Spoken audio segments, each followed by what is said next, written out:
Welcome back to the SENWA studio out here at Optus Stadium. A beautiful autumn day in Perth today.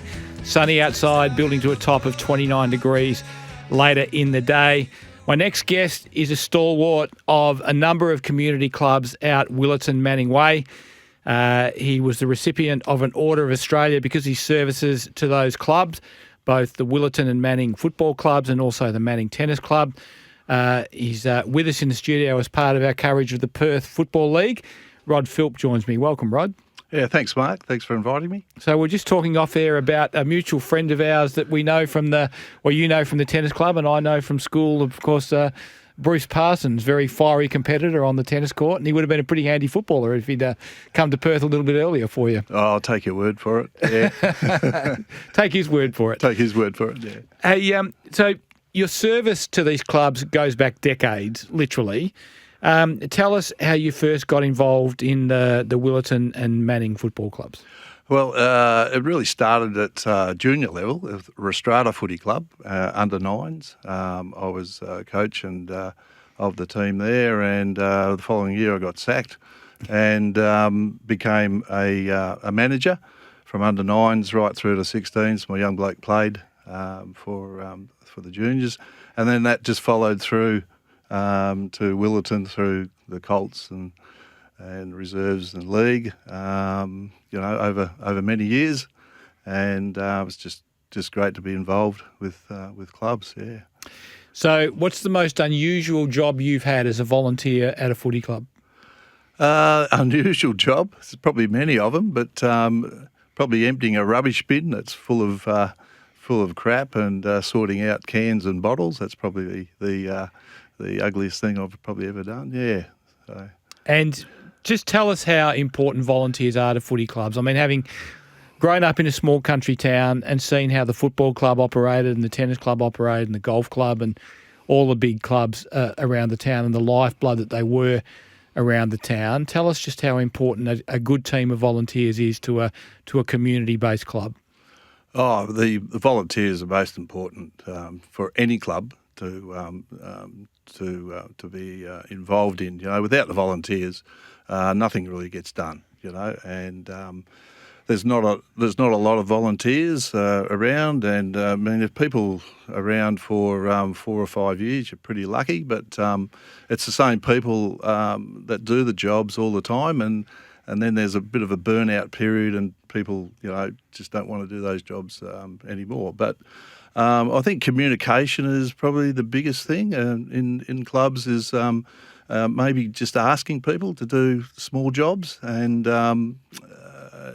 most of the time you get a good response, even if it's just a small thing of putting the bin out or doing the sausage sizzle, or bringing the goal pads in. Everyone can get involved, and it's the cheapest way of getting things done. And most footy clubs, you've got about 100 people, 100 players involved, especially senior clubs. It's pretty cheap labour, and it's not. You don't have to go to a lot of effort to get things done, which has to be done every week. There are some very big, I always call them amateur football clubs, but it is Perth Football League clubs. It's like a booming part of the football sector, I think, in WA. Tell us about the size of the Willetton Football Club these days. The Willetton Football Club, it's like any of the other clubs, normally have the Colts, reserves and league, but with the addition to the ladies' teams and all abilities teams, the clubs have grown, and they've been really welcome people into the clubs participating, and I think they've been really good for the clubs on a whole, as settling down a lot of members. The blokes like getting together on a Saturday afternoon and upstairs and having a drink and maybe a little bit of swearing and that sort of thing. So I think they've been a real benefit to the football clubs. I saw a great video featuring you, watched it last night. Paul Heath, my producer, sent it through to me. Just the range of things that you do, but also there's complex things that you have to do as well to make sure the club functions the way it should function. So basically, the main bar area at the club is not an area from which you can view the game, so you had to set up another bar area so people could have a drink and watch the game, which meant you had to go through the process of getting extra bar licences and that sort of thing. Tell us about that sort of thing, the sort of multi-skilling you need to be a club volunteer. Yeah, well, at Willerton, especially, we have a bar on the hill, which you can actually park your cars around the area, like the old country football clubs and that. And but that involved like 8 o'clock in the morning, getting ice, getting the eskies all ready, ice them up, getting another crew at about 10 o'clock to transport them up to the hill, ready for the 1 o'clock opening. And then at the end of the day, like any function, you've got to find volunteers to help get all that stuff back down into the club, and then open up the bar at 5:30 for the night crew. So it was extra work, and you needed a lot of volunteers, which eventually we got. What's the best thing about being involved in the way you've been involved at Willerton and Manning for some time? Oh, the best thing is seeing the guys and the girls grow, and the comradeship that footy clubs provide. And everyone's equal, and they come from all walks of life. But Saturday afternoon or Friday night at a footy club, you can sit back, relax, and enjoy all the facilities and that sort of thing. And I think it's the comradeship and winning, getting the OAM award. I didn't realise I had so many friends that congratulated me and all that. Even the enemies congratulated me. But definitely the getting together, and it's a place where you can really relax and after a hard day work week, and just turn off for that period. Yeah. So tell us about getting the Order of Australia, because I believe you find out sometime in advance of it being announced, and then you just have to keep it to yourself. Is that right? Yeah, well, it was July last year. I got a phone call from the Governor General's office from Canberra, said that you've been nominated for an award for the OAM, and do you accept? And at first I thought it was a crank phone call from someone. And after a couple of minutes, it was a real thing. So yeah, I do accept, but a lot of people knock it back, and that's why they ask you, do you accept? So it's a nomination, and then in September you get the official letter that you've been awarded the OAM, and have to keep it secret till the 26th of January. You can't tell anyone, and that was the hardest part. 26th of January is my birthday. Of course, all these things get announced on my birthday. And we sometimes have a small family fireworks display down around the river as well for my birthday as well. Yeah, right. Hey, a question from Greg from Mindari on the Harvey Norman Busselton text line. He says, the obvious question, why did you get sacked from the under-9s as the coach? Oh, I think my method and my training methods weren't up to speed at under-9s. I mean, I played a lot of footy. Yep. I started my footy at Manning when I was 9 years of age, and went through the ranks, and thought I was, I'd be a good coach. But I think there was a few people around that were probably better than me, and went on a bit further, so I accepted that. Describe yourself as a footballer. I was skinny then. I was skillful, and being at Manning, we had quite a few good players around. I played with Peter Spencer, and Yep. And Rob Wiley was there, of course, and Brian Peake. I played in the centre, and but today I'd really struggle to be in the forward pocket, but enjoyed the junior footy. And played a bit of senior footy in Sunday League at Metropolitans, which were based at the Wacker. Played there with my brother. So that's a pretty good alumni you've got there at the Manning Football Club. Spencer, Wiley and Peake. You've got a couple of Sandover medalists and a guy who won, I think, 9 club best and fairest, and we all thought would win a Sandover sooner or later. So it must have been a good talent production area at that time. Oh, I think there was... maybe the three of them could have played for Perth, but they're under father-son rule, and with Peter, I mean, Peter was probably looked after from East Perth from under 12s getting presented with bags and socks and that sort of thing. And very talented, the three of them. Played some great football, and we actually had a night 2 years ago at the Footy Club and got the three of them back, just for a bit of a chat and the rest of it. And we packed the place out, and we really didn't advertise it. And it was really a great thing that Manning Rippers Footy Club did. What's kept you coming back to the club for so long, Rod? I think it's jobs need to be done, and I think it's just been into me, and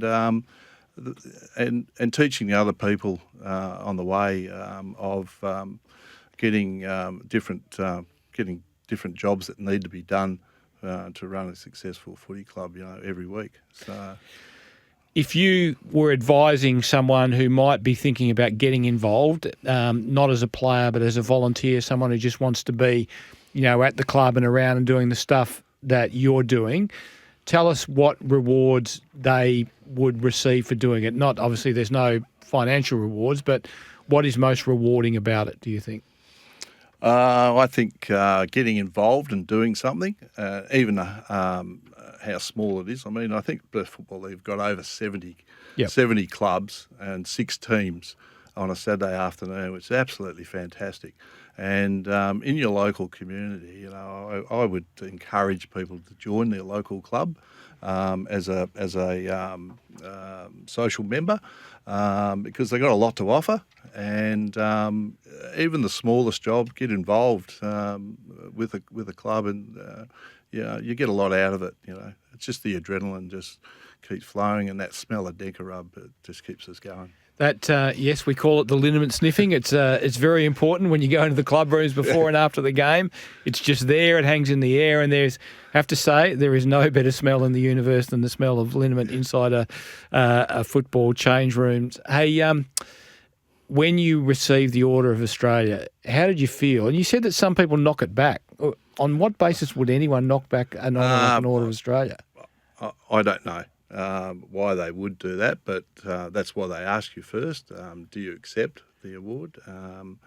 It's they're pretty hard to get, and it's a great honour, and especially for grassroots sport that I've been involved in.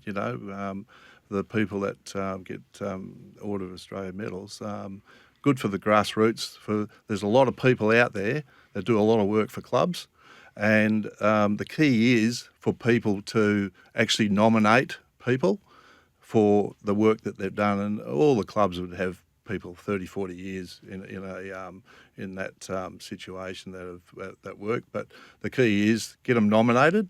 And I think we had 12 this year, OAMs from different walks of life, and brain surgeons and all that. We had a function the other week, and I was, the citation was read out, and brain surgeon, done this, done that, and Rod Philp, approved manager of a bar, so so get out there and have a think about it. Of the people that have done a lot of hours and years in your club, and get them nominated. They are great places, clubs. I know, coming from a country town, that the clubs were the central point, the social hub, if you like, of the community. Is it the same in the suburbs? Because obviously, covering sort of AFL, you sort of drift away from it. So, what's it like with the community suburban clubs? Oh, I think it's getting stronger. The community clubs have got a lot more to offer, and the upgrades of all the clubs with new buildings, which you can hire out these places as well for 21st and 50th or 60th. You should get involved with your local club, and it's a lot cheaper to drink at, and it's good comradeship around the place, yeah. Beer at 70s prices, as they say. One more question before I let you go. Your best men's and best women's team this year, how are they going to go at Willetton? The best men's team? Yeah. I'm not too sure. We're only 3 weeks in. Yeah. Because I've spent a lot of time preparing during the Saturday. They'll be doing their best. We've been up in B grade and we're down to the C grade. But this weekend, our E grade, Willetton E grade are playing Manning Rippers at Manning, which is a club you also have history with. Manning Rippers. Yep, done about 6 years there. Yep, great club and very well run, as well as Willetton. 5:30 this Saturday afternoon. If you've got nothing to do, the bar's open. Come and see some good footballers at E grade from 22 years of age to about 45. It's going to be a great match. So. There you have it. Willetton and Manning Rippers stalwart. Of course, he's also a stalwart of the Manning Tennis Club as well.